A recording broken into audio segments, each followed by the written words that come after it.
Gorillaz has been around for over 2 decades at this point, and throughout that time, we've gotten a ton of content from them. So let's go through it all. This Iceberg is made from others and my own research, so I guarantee there's something on here you didn't know about. We'll start up here with the more well-known Gorillaz entries. Then we'll get more obscure as we make our way down. So let's begin with Yo, Muds, where my eel at? Animated Band. Gorillaz are presented as a fictional music group. They were a concept imagined by Blur frontman Damon Albarn and artist Jamie Hewlett. Initially, the spark for this idea came from the pair's frustration with the music scene at the time. They were watching MTV and noticed just how many artists seemed manufactured. So in response to this, they decided to manufacture their own artists. And thus, the band members Murdoch, 2D, Noodle, and Russell were born. The name itself allegedly comes from a few places. Damon and Jamie were both born in 1968, the year of the monkey. Also, one of the names to refer to a group of gorillas is a band. Then there's an interview where Liam Gallagher of Oasis was asked about Damon's band at the time, Blur. For context, these two groups in the 90s had a rivalry that the interviewer compared to the Beatles and Rolling Stones rivalry. When Liam was asked who Oasis was, he said that they're the Beatles and the Stones. Blur were the Monkees. As the story goes, this is what influenced Damon to name his next band Gorillaz. Collabs. The cornerstone foundation of Gorillaz is collaboration. This is how they were created after all. Their unique, ever-changing sound is a result of constantly working with other artists, blending their musical stylings together. Their roster of collabs range from big names like Elton John, Snoop Dogg, Bad Bunny, Stevie Nicks, and Tame Impala. They've also worked with lesser-known but still very talented musicians and singers. This is something that fans always look forward to with the music, so feel free to let us know down in the comments who your dream Gorillaz collab is. I'd personally love to hear a song with Arctic Monkeys or MGMT. Daft Punk was my all-time #1, but, well, you know. Interviews. Just because the band is fictional doesn't mean they don't have anything to say. The members have done multiple interviews through text, audio, and of course, in their own animated ways. 2D's eyes. There's been a lot of back and forth on this topic with a healthy dose of theories around it. But basically, 2D suffered intense eye damage from Murdoch hitting his head twice, causing 8-ball fractures which filled his irises with blood, giving him these piercing black eyes. However, he has also been depicted with white eyes, and on the Demon Days cover, he seems to have visible pupils. Although this could just be lighting and shadows making it seem like he has pupils. But back to his eye color, we've seen them change in the Humility music video, so what's going on? Jamie has previously stated that his eyes change due to his mood. Black for angry, white for curious, but there have been instances where this has not been the case, so it's just kind of up in the air. Murdoch is green, and just like 2D's eyes changing color, we don't know why. There have been multiple different things in the lore that try to explain it, but nothing concrete. Murdoch also made a deal with the devil for his bass guitar, fame, and possibly immortality, and the green is his skin rotting. It could also be some sort of disease or from his alcohol abuse. His family could just be naturally green as they get older. Again, there's really no solid answer for this one. Dell is a ghost rapper that was once Russell's friend who was killed in a drive-by along with some others. Upon their deaths, they possessed Russell and would stay in his body, but Dell would be the only spirit to come out and even perform in the Clint Eastwood and Rock the House music videos. He's based off of Dell, the funky homo sapien, so naturally, it only makes sense for him to be rapping his verses here. Dell would eventually be guided over into the afterlife though, and he stopped appearing in music videos, but he'd still show up in some artwork and promotional material. In fact, for the Hardest and Orange County double A-side single, he can be seen dissipating from Russell's head. Considering that the Mountain album revolves around themes of death and rebirth, this feels like a very fitting end to Dell's depictions. Idents. Throughout Gorillaz' history, These idents would be released to make the band feel more real, as these offered a look into what's going on in between songs. The most notable ones are the Plastic Beach idents, as they tie the story together, with the backstage clips being shown at live performances, since they depicted the band being stuck backstage while the real-life cover band took over. Where the bloody hell have you been? Toilet. Bites are a series of short clips intending to flesh out the band even further, giving a peek into their in-between time when they're not making music.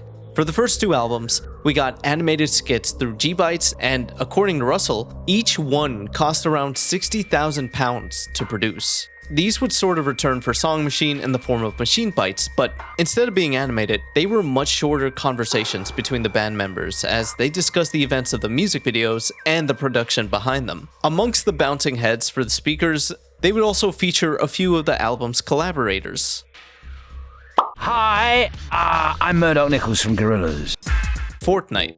In August of 2025, the virtual band made their modern, massive multiplayer video game debut as part of Fortnite's Season 10 Music Pass. Alongside getting alternative appearances, they also received LEGO versions of themselves to go along with the game's LEGO mode. Dare and Super Fast Jellyfish were made into emotes, and they brought a variety of different accessory items into the game.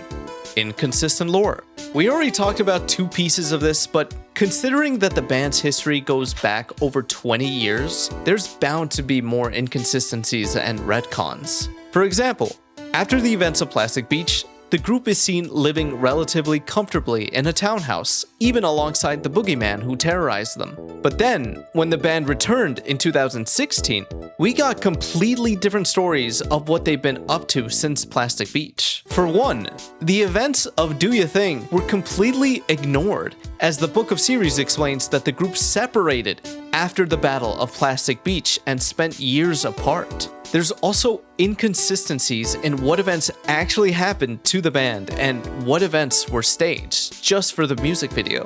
In Aries, 2D and Murdoch go on a motorcycle ride, but at one point in the video, the illusion is broken, and you see them on a treadmill in front of a green screen.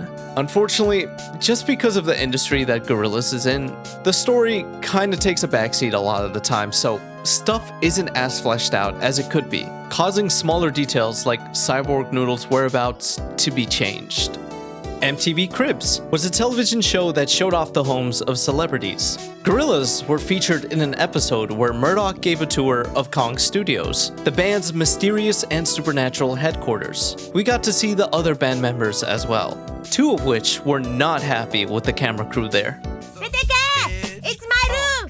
Get out! Get out! Holograms were first used for their 2002 Brits performance, and then again in 2005 for the MTV EMAs, and then again in 2006 for the Grammys, the latter being followed up by Madonna. This was an ambitious way of trying to make the band come to life, as they previously used giant screens to depict their performances. Damon and the real-life band would even be silhouetted to further sell the illusion at these concerts. But for these performances, it was almost like they were actually there on stage alongside a bunch of actors representing the zoned-out group of people in Feel Good Inc. This technology, though, did not come without trouble. For the Grammys performance, because of the bass on stage, whenever it got too intense, the holograms would shake and disappear. As a result, for those in attendance, they got to see the quietest Gorillaz show of all time, with the volume only increasing to a normal performance level when it was Madonna's turn to take the stage.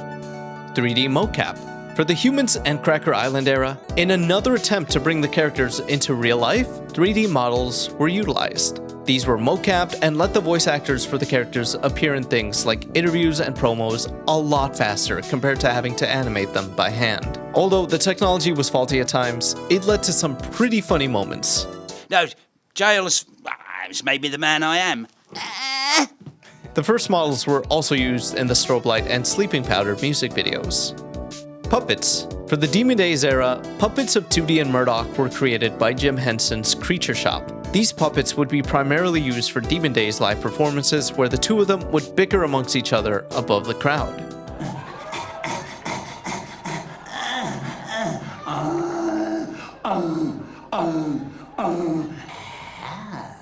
they were also used for promotional material, such as when they answered questions from the Webby Awards. At one point though, there was some overlap between shows as the Gorillaz live band was playing in Manchester the same night that the fictional band would be performing at the EMAs in Portugal. On this night, the puppets were not at the Manchester show to further sell the illusion that these characters can only ever be at one place at a time.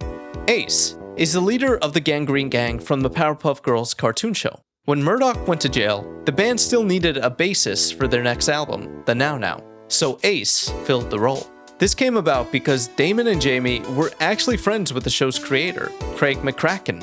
So one thing led to another, and Cartoon Network gave the go-ahead to include Ace as a temporary Gorillaz member. That is, on the condition that he wouldn't be depicted doing anything raunchy. As Jamie put it, they were told no alcohol or prostitutes. He was also intended to have speaking lines, but the process to get his voice actor and then have Cartoon Network approve of the dialogue was too expensive for their budget at the time. Despite him eventually leaving the band and apparently becoming a doomsday prepper, Jamie has stated that he does want him back in the Gorillaz world somehow. For the band's art book, Craig McCracken submitted some neat drawings. And another fun thing is that Ace's voice actor, Jeff Bennett, once read some Gorillaz song lyrics as Ace. I ain't happy. I'm feeling glad I got sunshine in a bag. Animatics. There are a handful of animatics out there that give us a look at the development of these beloved music videos. But there are also those that are for cancelled productions. The 5-4 and Rhinestone Eyes animatics give us a glimpse of what could have been. Documentaries. The band has had a handful of documentaries made covering their music production process. 2008's Bananas was filmed over 6 years, and it follows the band's first 2 albums being created alongside their live performances. There was so much footage for this that apparently the very first cut of this documentary was about 16 hours long. Murdoch was also not a fan of the final product as it didn't have enough of him. He would even leave a drunken voicemail for the director, Carrie Levy.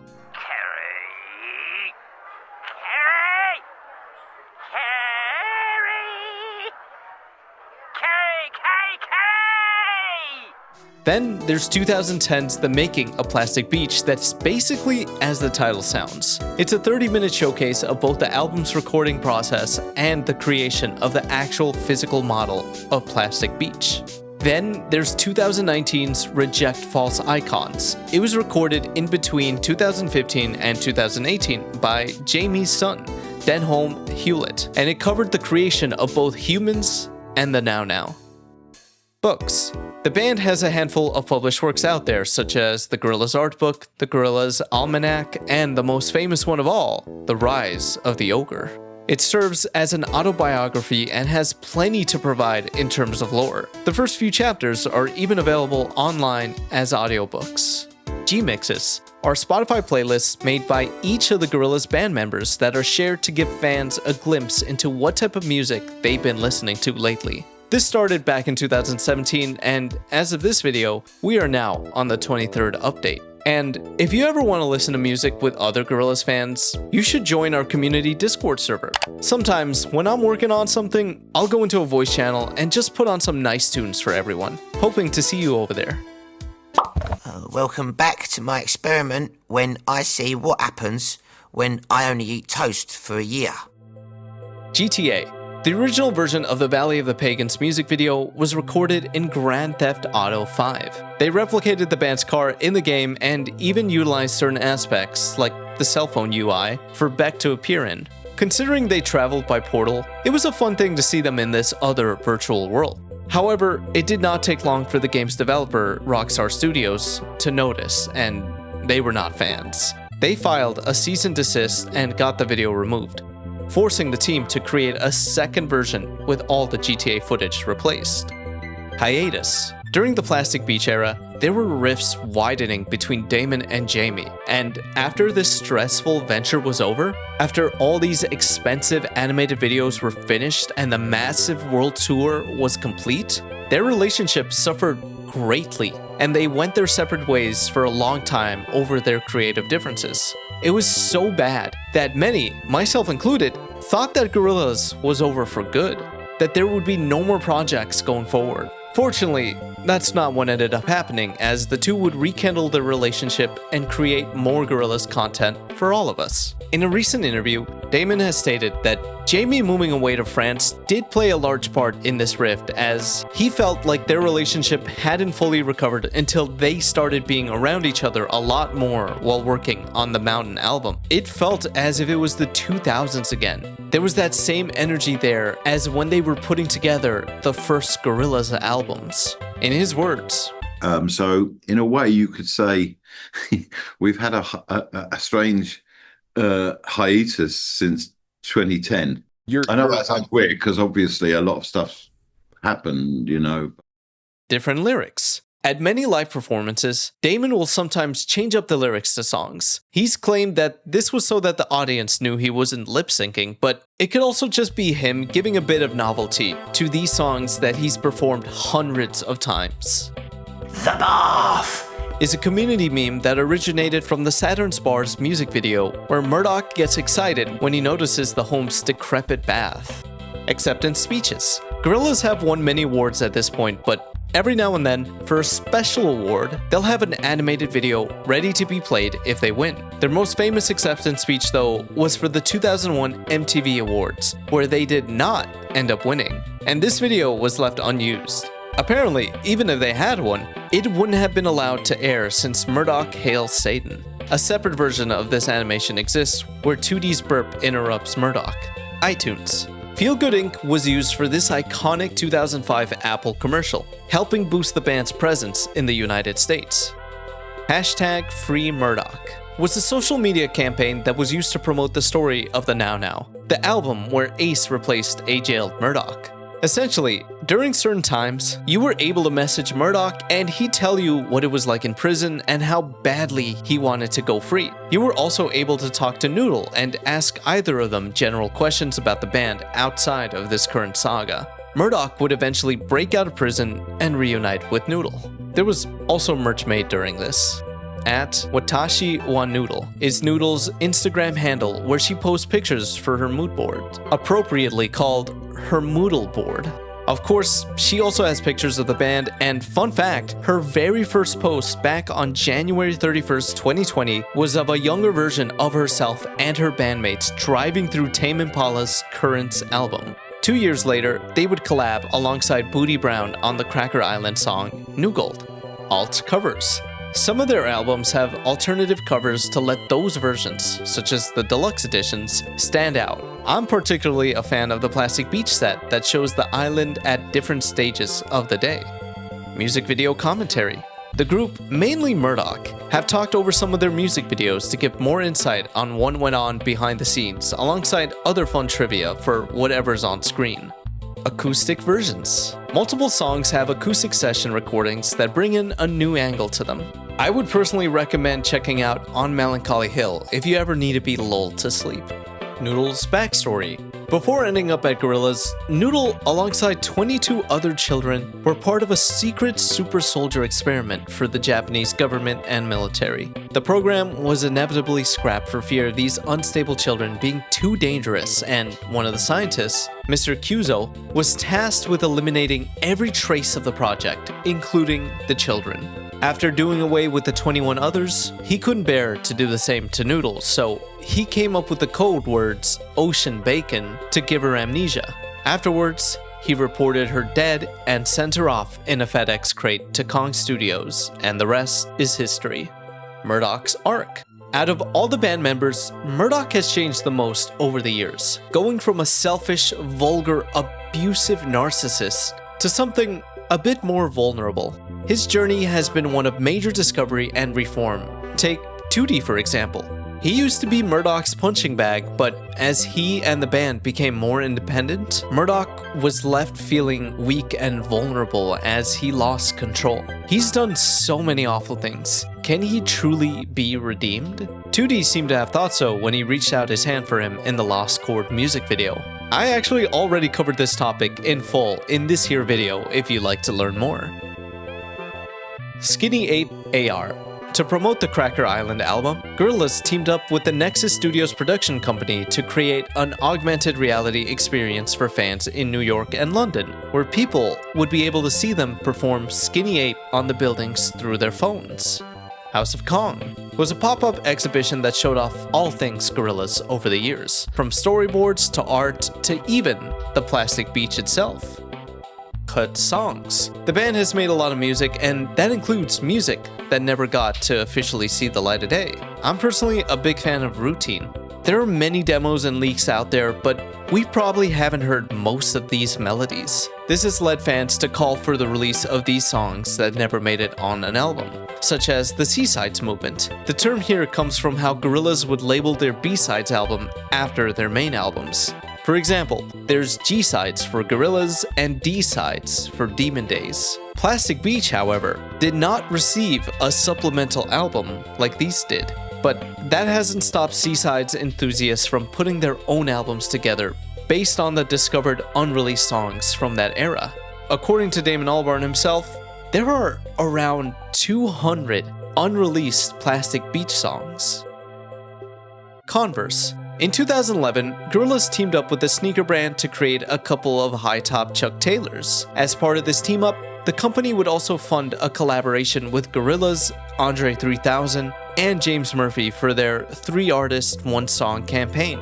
And this gave birth to the Do You Thing music video. A street party would also be held in Singapore to celebrate the night that the shoes were released. Gorillaz.com was a digital playground space back when websites used to be fun. Depending on what era you visited, there were loads of different games and just overall cool things to check out, from exploring Kong Studios to getting to interact with the band members themselves. There was always something going on here, and it really kicked into gear for the Plastic Beach era and went on until 2014 before becoming a typical musician information hub. It wasn't until September of 2025 that we got a big surprise in the form of Kong Studios. If you went on the website, you would be prompted to play a game where you fight off zombie gorillas while trying to get to the building. Once inside, Rosemary, the new receptionist, takes your info and you then get to explore Kong Studios and all the cool stuff inside. There's even a confession booth where Murdoch would share his sins with you. Throughout the site's existence, it's had a lot of memorable features, so much so that it could be its own video. So let's just list off some notable ones. For the first 2 video guides, Mel, a reference to Space Odyssey's HAL, takes you through the site explaining all the fun areas and what you can do there. The Chat-O-Matic was essentially a chat room where you and others got to talk and customize your avatars. Occasionally, members of the band would also pop in to talk with the community. Noodle Fight was a platformer game where you play as Noodle on the set of the Clint Eastwood music video as she tries to save Murdoch from the zombie apes. Like I mentioned, when Plastic Beach came around, they pulled out all the stops for the website. That's why they had Murdoch do the tour video for it. Mike is Noodle's pet monkey that can be seen around in a lot of the first Gorillaz phases, although he does make appearances later on. Paula Cracker is 2D's former girlfriend and the original guitarist for the band. However, this arrangement didn't work out due to Russell catching her and Murdoch going at it in 2D's favorite toilet stall. Cortez is Murdoch's raven that first appeared to him when Murdoch was a baby in a stroller. After meeting once again when Murdoch was jailed, they formed a connection and Cortez has appeared alongside the group multiple times, even being the raven in O Green World and on the cover of Rise of the Ogre. In the Gorillaz Almanac, it's revealed that Murdoch tried to cook Cortez, but in his drunken stupor, didn't realize that Cortez had broken out and escaped. Murdoch was absolutely devastated when he saw the feathers, as he thought he had killed his longtime companion. Cortez, meanwhile, now has a much calmer life working at the Tower of London. Laika Come Home is a remix album of the band's first album, but there's a fun angle here, because all of the songs are redone by a single fictional group known as Space Monkeys. In real life, this band was made up of musicians Darren Galia, Richie Stevens, and Gavin Dodds. In universe, though, the monkeys were named Desire, Submersive, and Gava. These were the space offspring of the first monkeys to go into space during the Cold War, and they're on a mission to find their leader. Laika, who was the first dog in space. The Stewart Podcast is a 43-episode series made to promote the Cracker Island album. Although it is called a podcast, it's essentially just 2D saying whatever comes to mind on that day. The manager said I should turn my recordings into one of them podcasts. I'm calling it the Stewart Podcast, after my name, Stewart Pot. Right, well, that's all for today's episode. Murdoch's Pickle. When the Saturn's Bars music video was first released, Murdoch was shown completely naked, and I mean completely. However, not long after it was posted, the video was taken down and re-uploaded, this time with him being censored. According to Jamie, they were already going to hide everything through objects in the music video, but both their legal department and YouTube were okay with the uncensored version of the video, but YouTube seemed to have regretted approving this once it was completed and released. This also isn't the first time we've seen his pickle, as he had it out for the Book of Murdoch art piece. By the way, if you're enjoying this, please consider subscribing. It really helps out a ton. Thanks. Is there anybody? Someone, let it go! Movie attempts. There have been a few attempts at getting the band on the big screen. After the success of their first album, a Gorillaz film was starting to come together, with concept art being created and 3 scripts being written, the most notable one being Celebrity Harvest. In this story, the band would have split up and the world itself would fall into an endless night due to a sickness brought on by the fame and worship of celebrities. This element was clearly carried over for the Rocket music video. That's because the movie didn't end up going anywhere. According to Jamie, the idea had a hard time getting picked up by studios such as DreamWorks because they wanted to make everything more family-friendly. Then, in 2006, Damon and Jamie allegedly talked to, Harvey Weinstein about getting a film going. Later in the year, Damon would say that the film was already in production and they'd have something to show for it a year from then. But the following year came and went with no news until 2018, when Jamie said that this film attempt was let go in order for them to tackle something that fit their scope and budget better: carousal. We'll talk about this project later. The next attempt wasn't a movie, but rather a television series. In 2017, Jamie announced that there was a 10-episode show in the works that would be using 2D animation mixed with live-action footage, and that it would feature music collaborators from humans. However, this too did not go anywhere because Jamie decided that he didn't want a Gorillaz series to be tied to a single album. And finally, 2020 comes and Damon reveals that the group is working with Netflix on a Gorillaz movie. This was the first solid direction in a long time since an actual contract was signed and a script was already being looked at. And then, Netflix, in their infinite wisdom, decided to start cutting costs, and that meant stopping production on multiple projects, including this one. In Damon's words, "I don't know what will happen to the material. I'm also getting tired of talking about it. We've been trying to make a movie since 2002, and it's still not here." Replacements. Up until 2017, Nelson De Freitas was the voice of 2D before the role was handed over to Kevin Bishop. Around this time, Noodle's voice actor was also changed. Hakura Kuroda voiced her right up until the 2016 Jaguar ad. After this, Haruka Abe took over the role, but Kuroda was never told why she was being replaced. I wish they told me, like, it's what it is. Sure, if they thought that when I did the Jaguar commercial, they thought that maybe things have changed, my voice might have changed, therefore I'm not fitting what now Jamie thinks Noodle's voice must be. It is frustrating and a little bit sad, but hey, it's life, it happens. Celebrity Takedown is a compilation DVD that is made up of the music videos from the Gorillaz album, and it also allowed fans to explore Konk Studios. Playing the role of an investigator responding to reports of paranormal activity, you went through the building while the band was away. Being an outsider, this also means danger, as staying in a room for too long would trigger a death screen. Slow Boat to Hades is another compilation DVD that has the music videos from Demon Days alongside a bunch of live performances and extra material. It also lets you explore a rundown conch studio. Why does it look like this? Well, that's because of Noodle's death. After the El Mañana music video was released, there was a lot of speculation as to what actually happened here. This was a completely unexpected turn, and to many, it seemed that Noodle was killed off. This was reflected in the Slow Boat to Hades Conch Studios tour, as with Noodle gone, the band kind of fell apart.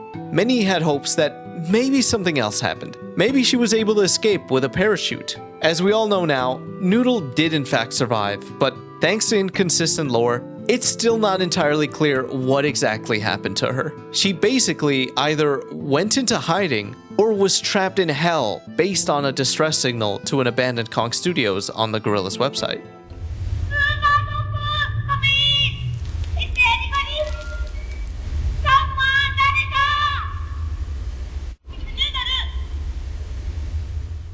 Just Dance. The first title in this series had Dare. However, the theme and movements are kind of odd. It seems to have taken Noodle's football helmet from the music video and made a whole character around it. On top of that, the dance moves just don't seem to fit in with the song all that well. At least, not like the source material, which had a much more bouncy and energetic vibe to it. Toys. There are a couple of toys and figures of the group out there, and even a blind box, but the most elusive and rarest are the original Art Asylum figures that were announced in 2002 but never materialized aside from a few prototypes. These are now in the hands of either Jamie himself or in personal collections. Search for a Star was a contest where fans would submit their creations for a chance to work on something with the band. The submissions would then be voted on by the community on the Gorillaz website, with 3 winners being chosen. The video competition was won with this flash animation by Sour Bee. The art category was won by Schneeflock with this piece of 2D and Paula Cracker. And the winning song was Indian Dance by Acedius. Each of them were also brought on to collaborate on the El Mañana Kids with Guns single. Demon Detour was a virtual radio tour in 2005 that aimed to promote Demon Days. The band recorded themselves performing their hit songs, and these would then be played on local radios as if the band was actually in the studio that day performing. Pirate Radio was Murdoch's 5-episode radio show that he did during the Plastic Beach era. It had classic Murdoch ramblings, and of course, he would play music in between. In the Do You Thing music video, we could see him start his show up. Here it is, imaginary listeners. I don't think there is anyone listening out there. Do you know what? I don't care. I don't even care. Don't care. It doesn't bother me. Oh, no. Just gets me through the day. A few little noises. Bit of an outlet. Postcards. Starting in 2019, the official Gorillaz accounts have shared some postcards to tease that something was in the works, as they've been in various parts of the world. Noodle was in Lake Urmia, Tootie in Beirut, Murdoch in Ibiza, and Russell was in Mexico, where he hinted at starting a hot sauce business, as he would also share another card from a chili farm in Hackney, East London. The Fall iPad refers to how the entirety of the Fall album was created in just 32 days on Damon's iPad during the North American Plastic Beach tour. This is why many of the songs have US town names in them, as they were created based on Damon's experiences in those areas. The Evangelist was a mysterious entity that was supposed to be the foil to Plastic Beach's boogeyman, who is a representation of evil that has a bone to pick with Murdoch. Who's that? In the booth? It's the boogeyman! Close it. Oh, he's come for my soul. I gave that away years ago. Where's the evangelist? Where's an evangelist when you need one? The Evangelist was a protector. Her design was created and voted on by the fans through a contest on the Gorillaz website. This design by Jai Rauta was the winner, and it was then redrawn by Jamie. However, like many other things related to Plastic Beach, this character wasn't really able to be used. She didn't have a bigger role in the story, and her only appearance in any official capacity was on the website's interactive game, where she appears for a moment disguised as a postal worker before disappearing. In a 2017 Reddit Q&A, Murdoch would give an update on her and the Boogie Band by saying that they were both in Shepton Mallet. G-Foot is the official clothing line for Gorillaz, and there was even a pop-up store in London in 2017 for the band's return. G-Shock. In 2018, a line of watches were created honoring the band members. To go along with this launch, 3 animated shorts were released where the group goes on an adventure to sell watches in space. Noodle and 2D would also sit down for an interview with the company founder. Red Bull. To promote the 2017 Demon Days Festival sponsored by Red Bull, these limited edition cans were produced. They debuted at the festival itself, but were also available to purchase in the UK and Ireland. Smirnoff. The band collaborated with the vodka brand to create a limited edition bottle in 2022. This neat little animated video was produced to promote it alongside signature cocktail recipes for each member. On top of that, Murdoch himself also recorded his own cocktail making session. Behold, my vodka martini. Bose had a collaborative set of Gorillaz earbuds that were given out through a variety of sweepstakes. Participants had to fill out a form and play a couple games for the chance to win. James Jimmy Manson was a huge Gorillaz fan that originally tried out to be a part of the band, but was rejected. He eventually worked his way up the music corporate ladder and ended up overseeing the Gorillaz radio tour, where the band had a few run-ins with dangerous people. This was no coincidence, as Jimmy still had a grudge with the band. He would then be identified by Murdoch's former cellmates, who told Murdoch how dangerous of a person he is, as he had a big mouth in prison, often talking about how he'll have his revenge against all the artists that wronged him. With this new info, Murdoch approached Jimmy to tell him that he wanted to start a band with him. The only problem was Gorillaz. So he devised a scheme that had Noodle die during the El Mañana music video. Jimmy would stay on the island and, under the cover of helicopter gunfire, spring out with weapons that Murdoch hid and shoot at Noodle. With her demise, there's no way the band would be able to continue. Jimmy was fully on board with this plan, but once he was actually on the island and he heard his cue, he realized that there were no guns stashed and that the door in the tower was locked from the outside. It was all set up to get Jimmy out of the picture and he would perish here along with the island. Music in media. With how popular the band is, it's no surprise that they'd end up in commercials, TV shows, and movies. Naturally, the 3 most used tracks are Feel Good Inc., Clint Eastwood, and Dare. This is why it was really refreshing to see the trailer for Digger use Oh Green World. Benjamin Clementine worked with the band to create the song Hallelujah Money. In 2018, when someone on Instagram told him that they'd love to see him on another Gorillaz collaboration, Benjamin responded with, "I will hate it. The biggest mistake I ever made for my career. This is likely due to how the song was released. It was the first one after a long hiatus, after years of fans thinking Gorillaz was over. Many were upset about this song because after that wait, this didn't seem like a Gorillaz song." I am paraphrasing here because I personally loved the track on day one and I still do, but he probably got a lot of hate his way because of that song and still feels sour about it. The voice of Russell, Remy Kabaka Jr., who is also a drummer and producer for the band, would respond to this by saying, "I'm sorry you feel that way." Gorillaz app. When the band returned with Humans, they partnered with T-Mobile to create an app where fans could use augmented reality technology to bring the spirit house into their surroundings. Then there was the Humans House Party, an event that took place at 500 worldwide locations where fans would use the app to get an early glimpse at the upcoming Humans album. There was also a separate app called The Lens that would replace pink colors with Gorillaz imagery. Shots number 172. For this magazine issue, Noodle graces the front cover, and if you download the Shots AR app, you're able to make her come to life and do a little dance. Her model being the same one from the Strobe Light music video. Sonos Spirit House was an interactive event that let fans experience the music from Humans in a much more immersive way with a custom-made listening room. Reject False Icons. was a marketing campaign revolved around the Rocket music video. On the Gorillaz website, fans could download a file of the saying and then make stickers out of it, with the aim of placing them over pictures of celebrities and models. This was a way of reminding others to appreciate the media they consume without idolizing people. Flimsy Steve is a community meme poking fun of the differences between lyrics of certain tracks. It all started with this tweet. I've been ill since 10, kicking product round the van. My mom died of tuberculosis. I'm slipping into psychosis.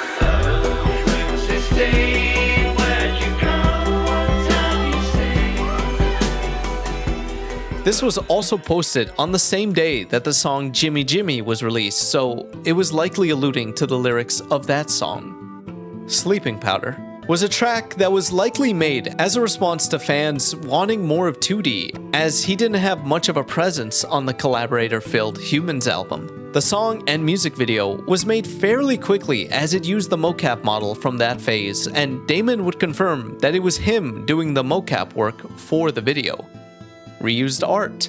Throughout the band's existence, certain pieces of artwork would be reused over and over again. This was really noticeable for Song Machine, as this single keyframe of 2D was used multiple times. Taylor Swift incident. In early 2022, during an interview, Damon said that Taylor Swift doesn't write her own songs.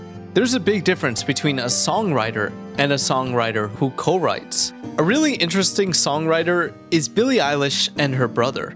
It's just darker, less endlessly upbeat, way more minor and odd. This resulted in major online backlash from Swifties, and Taylor Swift herself would respond with, @DamonAlbarn, I was such a big fan of yours until I saw this. I write all of my own songs. Your hot take is completely false and so damaging. You don't have to like my songs, but it's really fucked up to try and discredit my writing. Wow. This would end with Damon making an incredibly rare tweet in the form of an apology. I totally agree with you.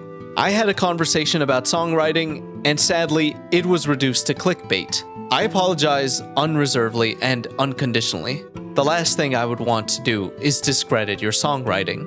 I hope you understand. Electribe is a music-making iPad app that released a special Gorillaz edition to promote the fall's debut. It has a ton of sounds and melodies from the album and from other Gorillaz songs. 2 tutorial videos were also created by 2D himself.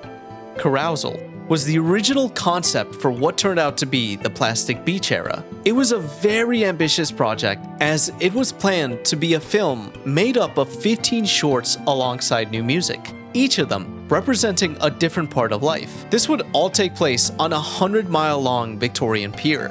One of the shorts, The Halloweeners, depicted the loss of innocence through trick-or-treaters that saw worse and worse horrors with every house they visited, until they themselves became the monsters they were dressed as. Another short involved the origins of the boogeyman. The song creation process started in June of 2008 and would go up until November of 2009. And that's when Damon and Jamie realized just how much was needed to make the project a success, both in terms of work and funding. Funding that their label was not willing to spend. Thus, these plans were scrapped and turned into Plastic Beach, although certain songs like Stylo and Broken were carried over for this era.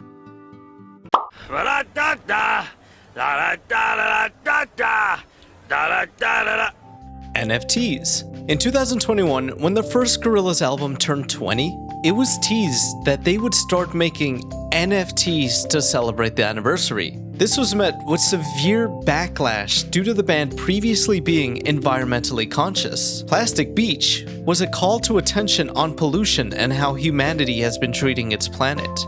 Thankfully, this plan never came to fruition, likely due to how upset fans were. But still, many have been left to wonder why this would even be a consideration, with the leading theory being that this was a decision made by Gorillaz management to try to cash in on the massive NFT hype at the time. Mobile games. Gorillaz Entertainment System, GES, was a 2016 mobile game that featured 4 simple minigames for each band member. For Russell, you have to eat as many cookies as you can before time runs out. Noodle has to block incoming objects. 2D winds up punches to launch a bag, and for Murdoch, he's basically playing Breakout in the Rock the House music video. Then there's the Escape to Plastic Beach game with 3 distinct gameplay areas where you drive, swim, and fly. It was incredibly well received, but 4 years after its launch, it would be discontinued with no official form of downloading it. Unfortunately, certain aspects of the game weren't able to be preserved and were considered lost media. That also includes the web versions, as you were also able to play some of it on the Gorillaz website. This got dedicated fans started on a search to archive as much as possible, with them even asking the developers if they would ever relist the app. They responded saying it was out of their control since they just developed it. They don't own the rights to it. Although in the time since, the API has been discovered and preserved despite needing an old phone or Apple device to access it. Missed collabs. The band, of course, has worked with a large number of artists, but there have also been a large number of unfortunate missed opportunities, where, for one reason or another, talks of a collaboration occurred, but just either never went anywhere or didn't result in a completed released product. Some notable examples are Chance the Rapper for Humans, Amy Winehouse and David Bowie for Plastic Beach, David Attenborough for Plastic Beach Narration, and Pharrell Williams having an unreleased song for The Fall. Johnny Cash was planned to be on a Demon Days demo song, but he unfortunately passed before he had a chance to. Prince also invited Damon to his studio to work on something together, but Damon insisted on being able to smoke inside, to which Prince refused, causing Damon to leave. Alex Hirsch, creator of Gravity Falls, was also working with Jamie on the scrapped Netflix Gorillaz movie. Sean Ryder was the guest artist on the hit song Dare. His live performances of the song have become kind of infamous in a way, considering how it seemed like he'd show up wasted. That's resulted in incredible moments such as these.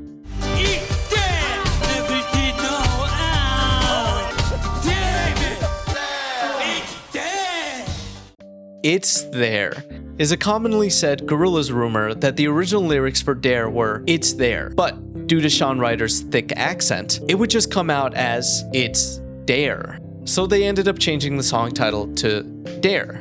However, according to Sean Ryder himself, this was not the case as there wasn't even a title for the song yet. That audio was just him trying to sort out his headphone levels. Damon liked it so much that he ended up using that outtake as one of the main vocals for the song. And I'm trying to get the cans to get in my ears, and I'm going, it's going up, it's going up, it's going up, it's going up, and then I go, it's there, and that's my story. Song Machine Season 2 is the cancelled follow-up to the Song Machine Season 1 album. Despite Damon talking about it in interviews, it was eventually abandoned as the group went on to create Cracker Island instead. Songs like Tormenta and New Gold were originally going to appear in Season 2, but were instead transferred to this album. Muppets. After Gorillaz won Best Music Video at the 2001 Q Awards, Animal from the Muppets congratulated them.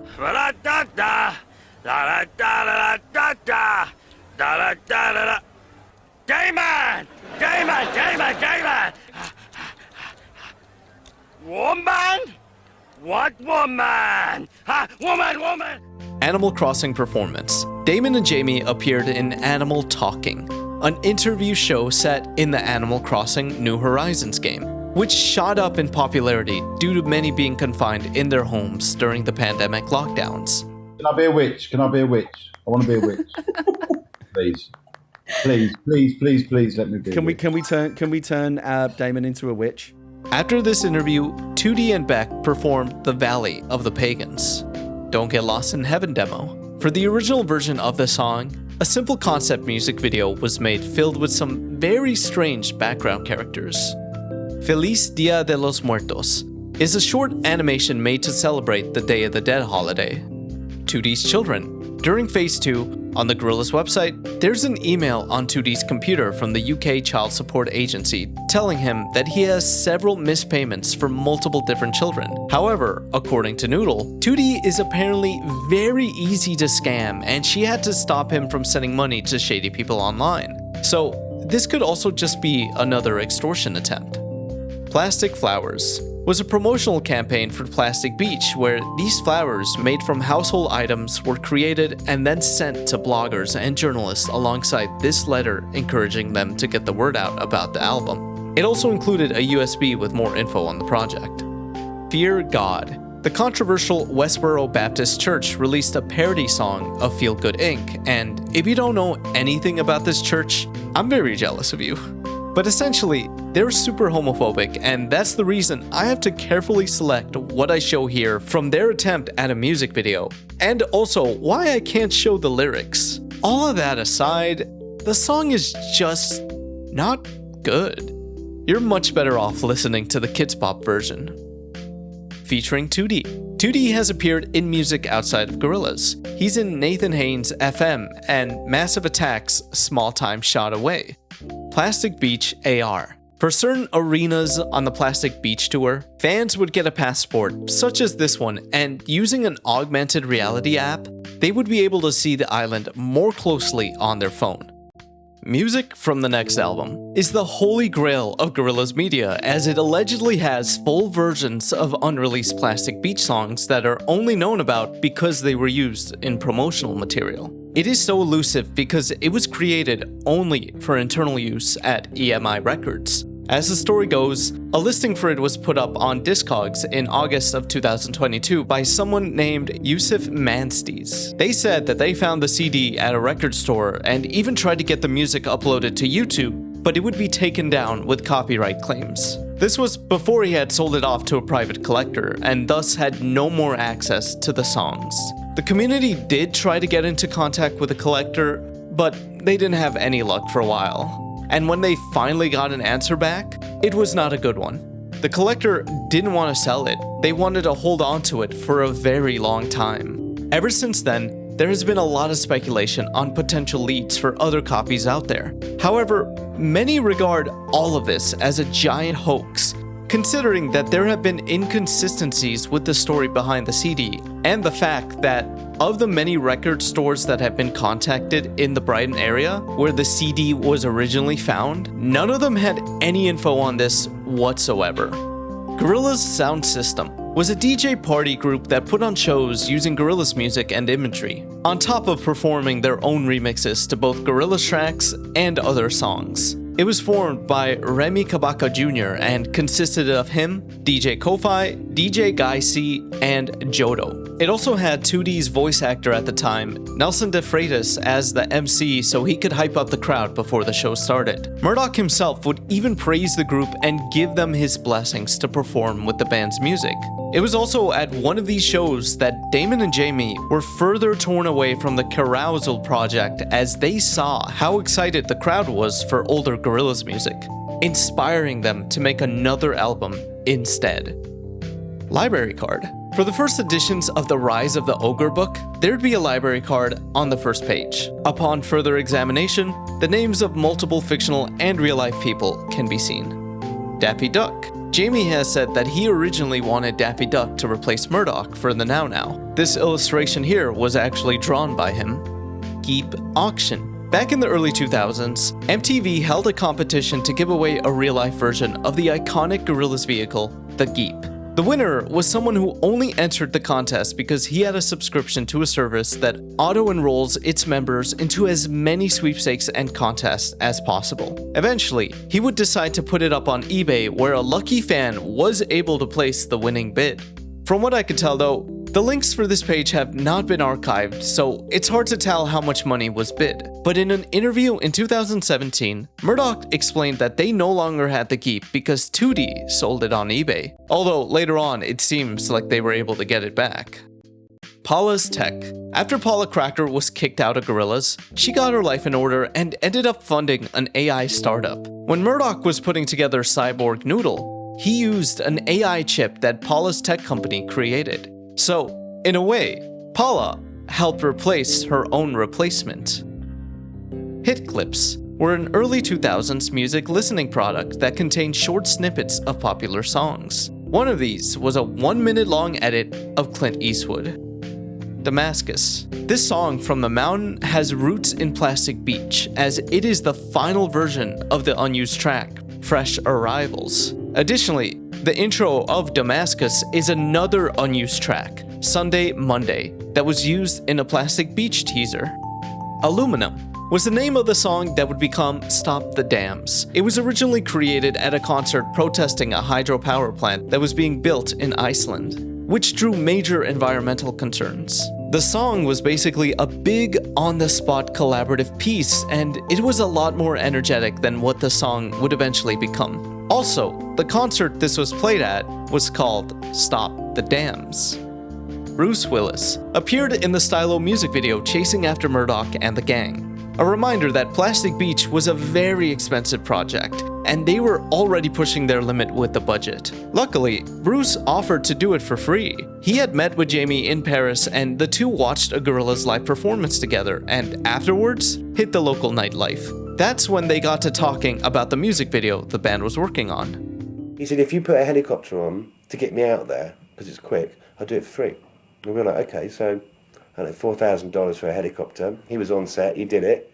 He had a few glasses of wine and off he went, and it was wonderful. So I guess that's quite surreal. Mos Def Cop.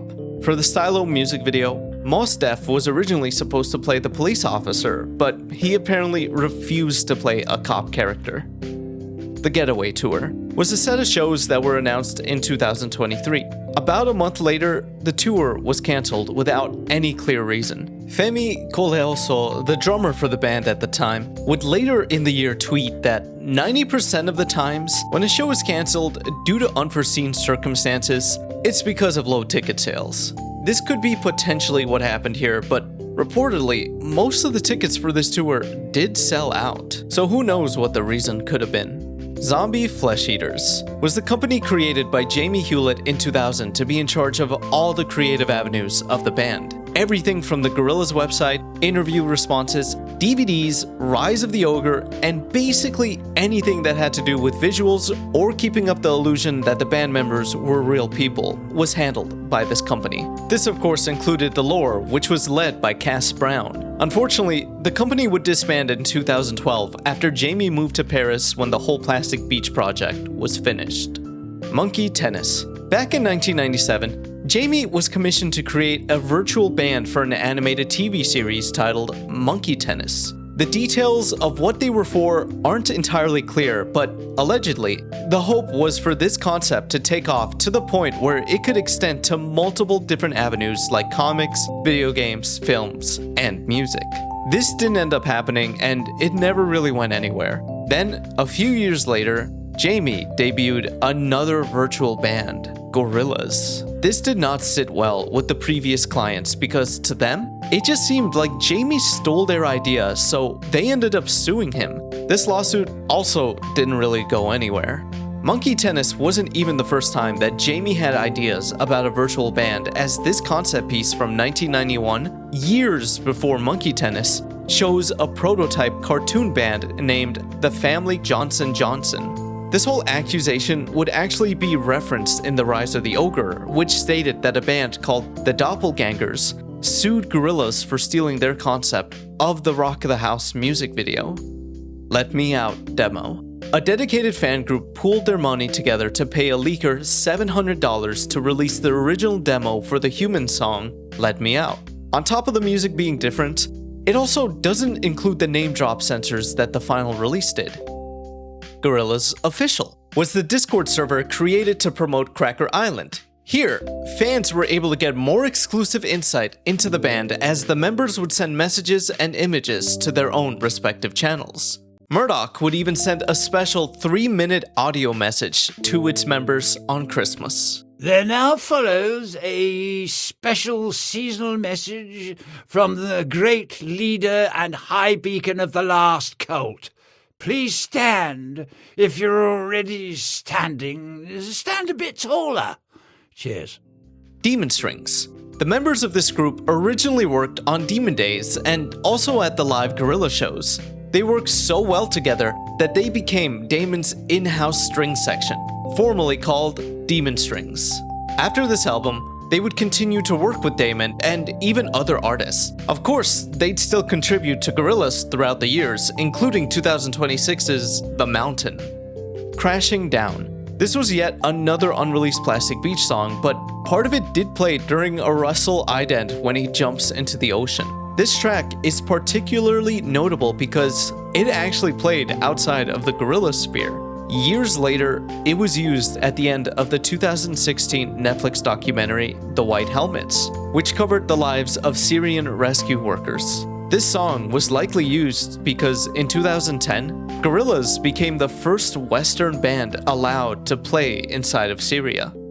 Jimmy Kimmel Drama. Back during the 2020 COVID lockdowns, Gorillaz was set to perform for Jimmy Kimmel Live. This was also the first time Damon sang alongside 2D. However, this performance would end up being postponed because, unfortunately, actor and friend of Jimmy, Fred Willard, passed away. This led to an episode that honored Fred's memory, with the Gorillaz performance being pushed to the following night. I'm sure Damon and the rest of the Gorillaz team had absolutely no issue with this reschedule, given the circumstances. But the reason this entry is here is because it's a black stain on the Gorillaz fandom. While Damon was likely very understanding, quite a number of vocal fans took to social media comments upset about tuning in that night and not seeing the performance. Some even asking why they couldn't just do both the memorial and have Damon play after.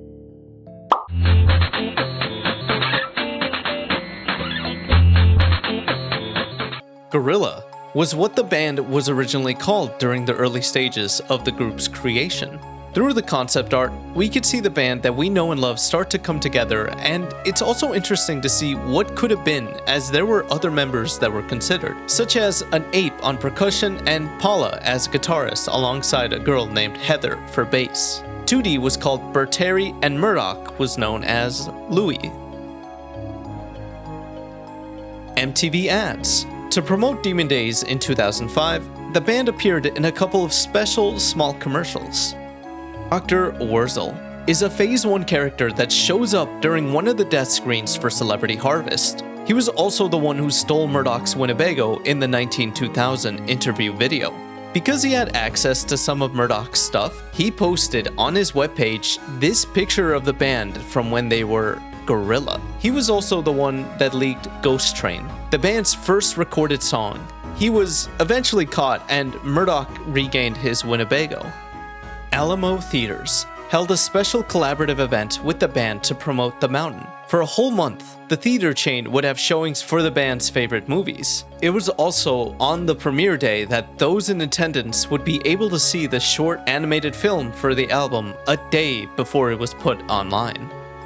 Habbo Hotel. In 2005, the band went on this hotel-themed MMO where they held Q&As. They were also able to walk around and explore, with players excitedly coming up to them to have a chat. Bananas promo. To get the word out there about the documentary, they spray-painted Bananas promos in Berlin. They also brought a projector into a car to show off Gorillaz videos outside as they drove through the city at night. Hidden message refers to how some think that if you reverse kids with guns, you could hear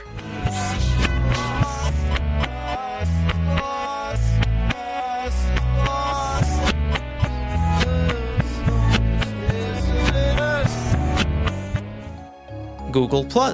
In 2011, this now dead social media platform used Stop the Dams for a commercial depicting a woman falling in love with a man by moving him around social circles.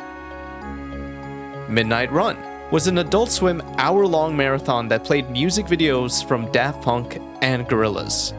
Pete Doherty Incident. In 2005, the Live 8 London concert was a part of a larger string of performances aimed at raising awareness and money to combat poverty in Africa. One of the performances was a duet between Elton John and Pete Doherty. A controversy was formed because of Pete's performance attempt. He forgot the lyrics and it appeared as if he was high or wasted.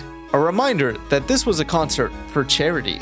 Later in the month, the band was asked in an interview about why they think that Gorillaz wasn't tapped to play the show. This led to them chiming in on Pete's performance controversy, with Murdoch even saying that he's a mess, I'm starting a campaign to make Doherty history, and I could probably get him to sign it too for a half a bag of Pink Whiz. He's well overrated. The interview moved on, and that was that for them. What ended up happening was that the news website XFM took these responses and made a story out of them. The big issue here was that they attributed these words not to the fictitious band members, but rather to Damon Albarn.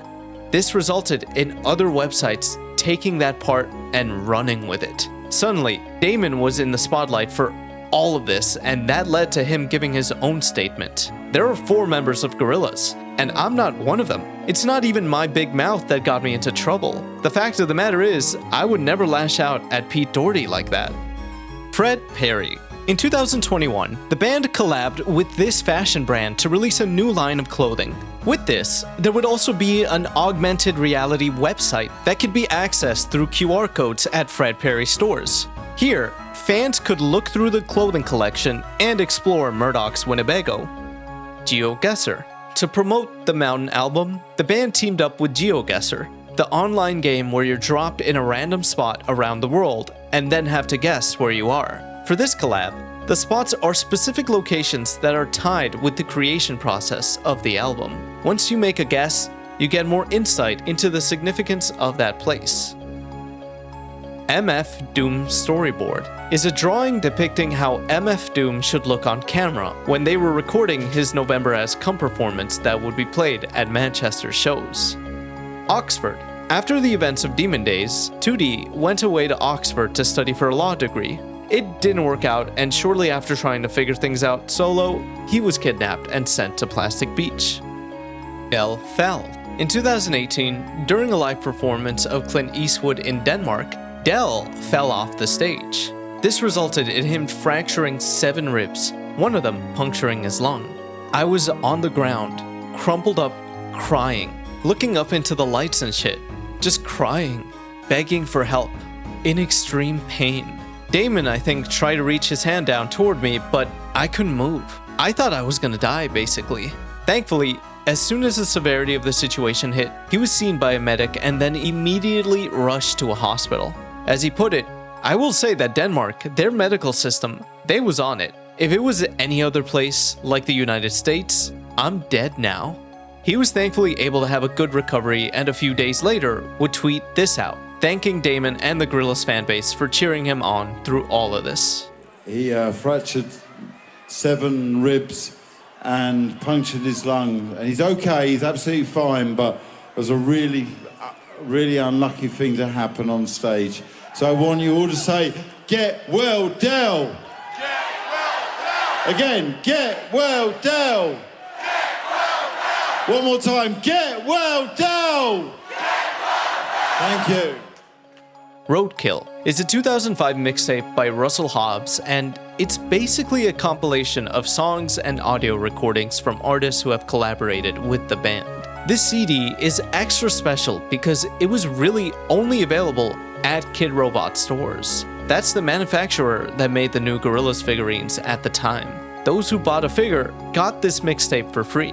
Snakes and Ladders is an unreleased song that was seen in the Bananas documentary. Although it was never used by the band themselves, it was used for Martina Topley Bird's Soldier Boy in 2008. Ambulance is a song from the Blur album Think Tank. However, it was originally written as a Gorillaz track, but Damon thought it didn't fit in with Gorillaz much, and that it was a better fit for Blur. On Melancholy Hill demo, this beloved Gorillaz song was originally written for Damon's other band, The Good, The Bad, The Queen. An early version of it can be heard here in this 2006 clip, years before the song was officially released on Plastic Beach.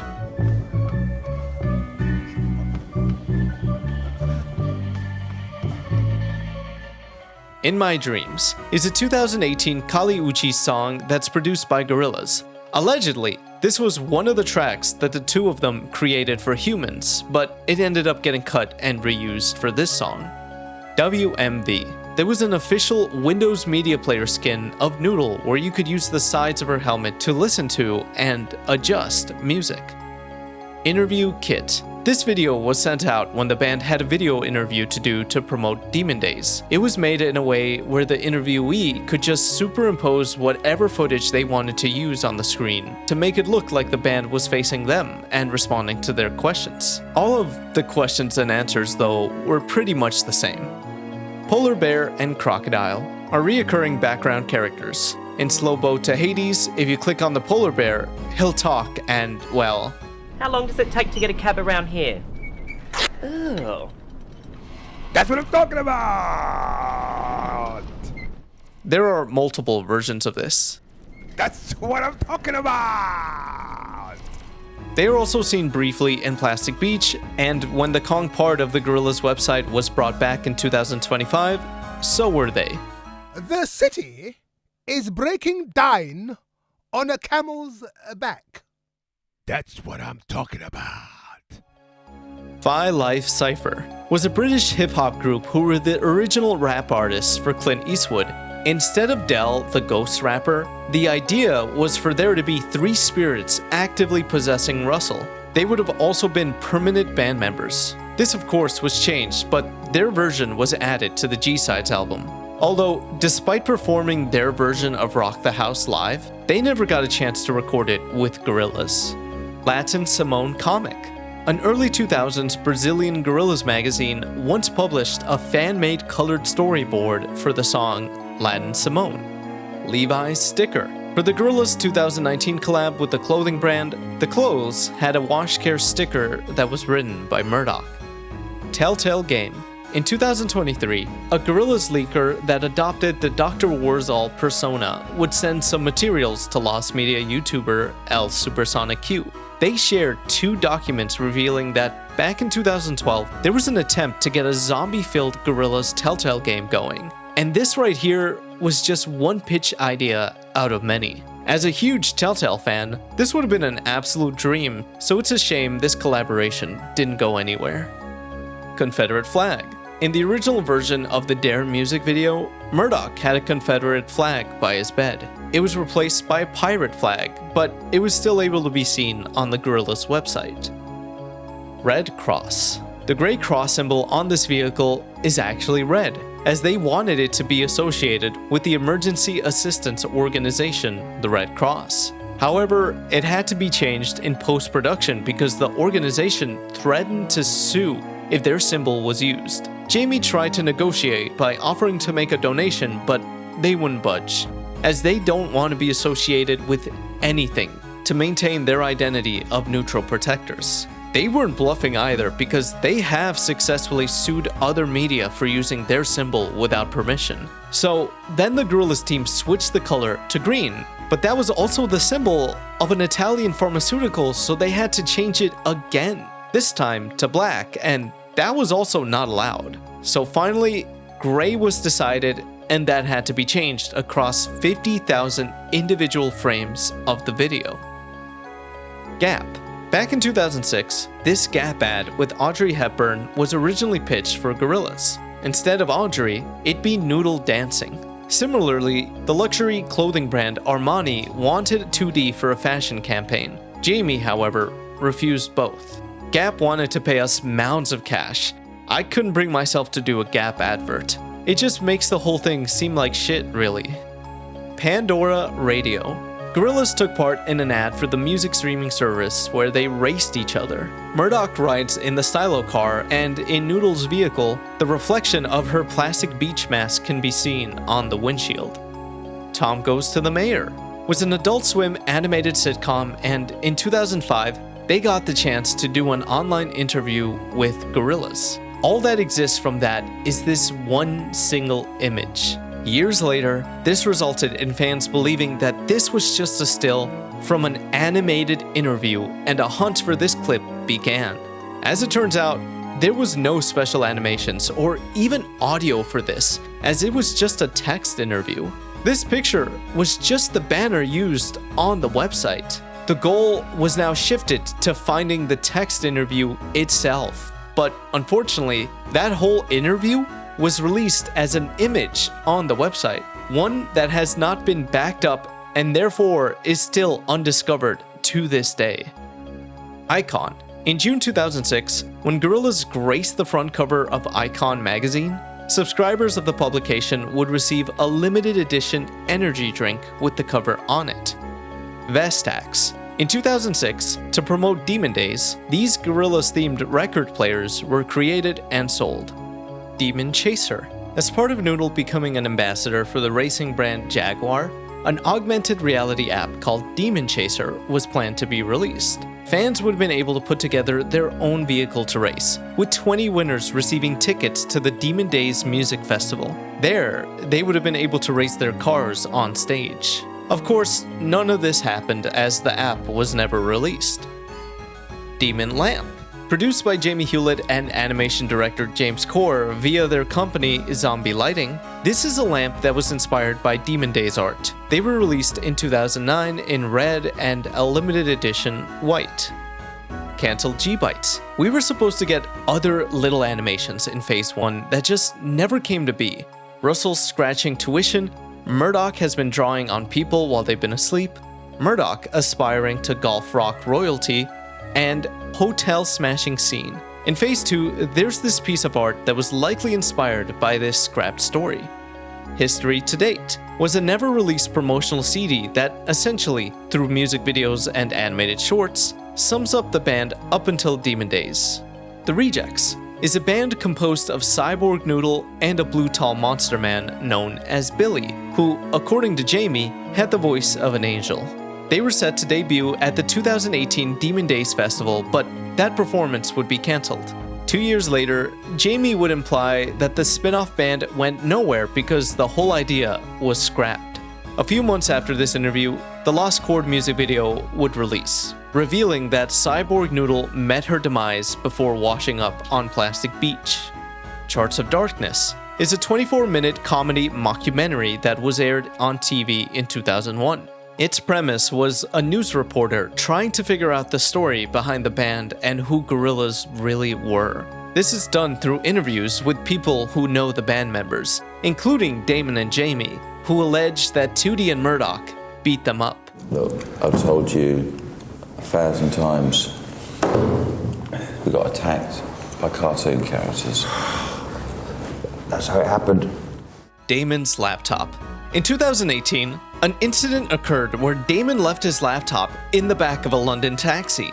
To make matters worse, that lost laptop contained the master copy of the new Gorillaz album, The Now Now. This caused a huge panic amongst the team.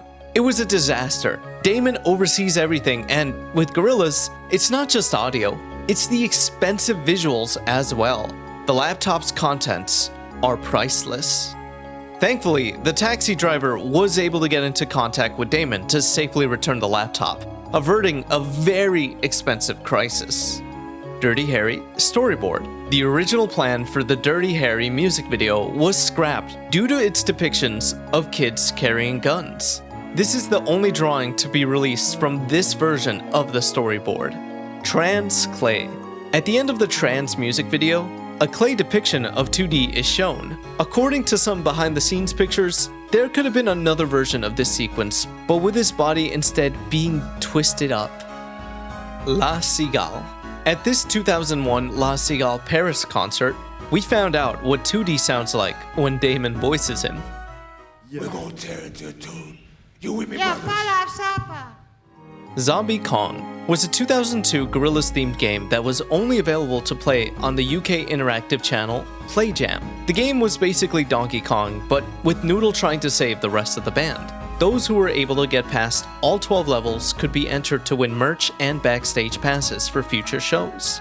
Mr. Softy's Balloon Race is a song that can be found in Russell's room on the Kong Studio website during Phase 2. It was made for him by 2D, who thought that Russell seemed a bit down ever since Dell was taken away by the Grim Reaper. So, he made him this upbeat track to try to cheer him up.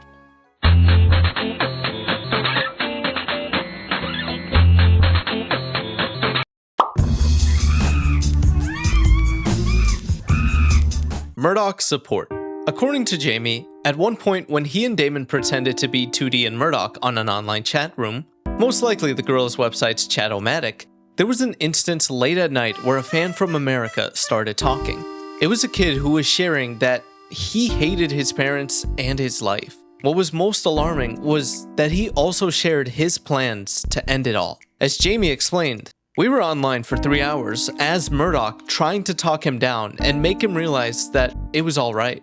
This was all as Murdoch, and he was talking to him as Murdoch. The thing is, we needed to talk him down and were careful about what we said, otherwise you'd end up with something horrible happening. But we spent 3 hours talking him down and it got pretty heavy. But at the end, he was fine and was like, cheers.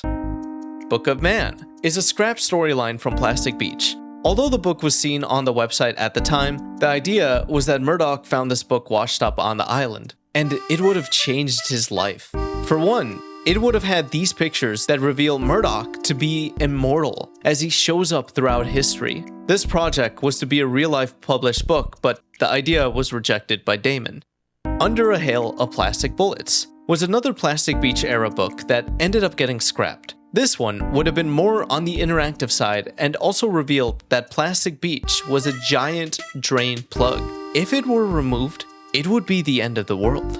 Book of Noodle, Retcon. Retcons are nothing new for Gorillaz, but this one was especially egregious since it attempted to rewrite existing material. In April of 2025, Gorillaz reposted the 2016 Book of Noodle. The issue here was that they rewrote Noodle's story, so instead of being a demon hunter, she was now a concubine that was groomed into a harem after she lost her memory. This was completely out of nowhere, and fans were outraged. So much so that this post was taken down a few days later and replaced with the original Book of Noodle.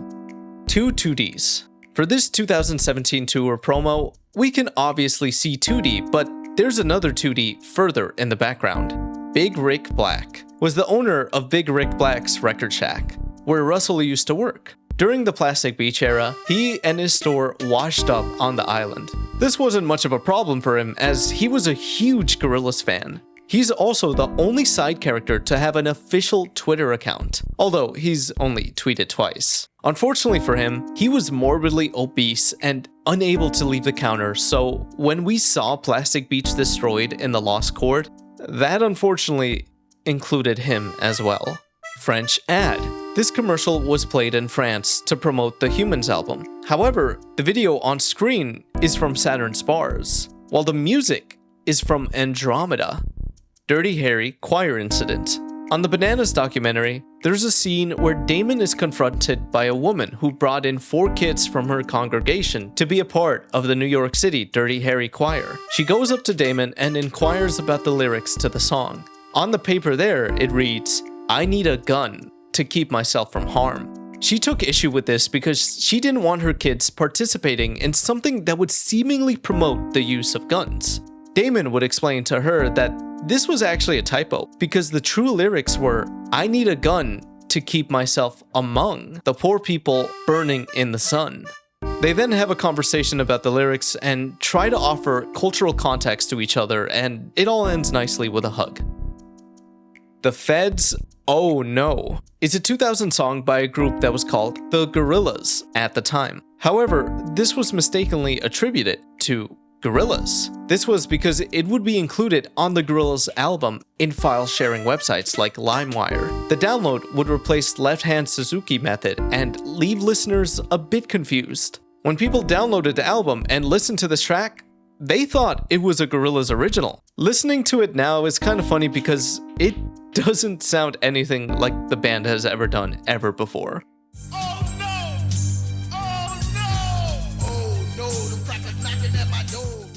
All on the board. Regulars of London's transit system are likely familiar with the work of this poetry duo who have become known for writing inspiring messages on their station's customer information boards. When Gorillaz was set to play nearby in 2017, they wrote a little something inspired by the band. Murdoch's sex tape is pretty self-explanatory. It's a 3-minute audio recording leaked by the director of Bananas as part of his feud with Murdoch over the movie. This was payback for Murdoch hacking the Bananas website. Ah, mon chéri, we meet again. Is that a camera? Yeah, what maybe, but it's not mine. I don't want anyone finding out about this, Mad. Mum's the word, darling. Google Maps. At one point, if you were to type the coordinates for Plastic Beach on Google Maps, it would show a picture of the island. This has, unfortunately, been removed. Dog the Bounty Hunter was originally going to be the one chasing the group in the Silo music video, but then a clip of him throwing around slurs leaked, so that plan got shut down quickly. Fake YouTube channel. In 2008, there was a channel that was posting Gorillaz content with descriptions written as if Damon wrote them. For example, in the 5-4 storyboard video, the description reads, "We didn't finish the 5-4 video because Jamie and me didn't think it was Gorillaz enough." This channel drew in millions and millions of views, which was astronomically high for the time, so fans just assumed this was the official channel. That was until they started posting their own videos and even a submission for the Search for a Star competition. Outsiders is an enormous fan-made compilation of every single piece of unofficially released Gorillaz music. Dub Dumb is a Gorillaz song that was only ever officially released on the 2001 PS2 game MTV Music Generator 2. When giving this a listen, it's easy to pick up on certain elements that would be used in future Gorillaz songs.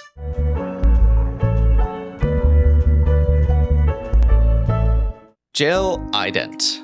This clip of Murdoch has been edited and shown as a promo on TV. What's interesting about this, though, is the channels that it has played on. Hi, this is Murdoch Nichols, demon bass player of Gorillaz. And you're watching... what's it called?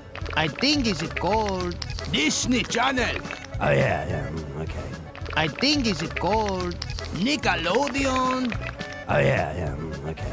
Coming up, our new kick-ass Gorillaz video. Hey, listen, when do I get out of here? Not for a long time, my friend.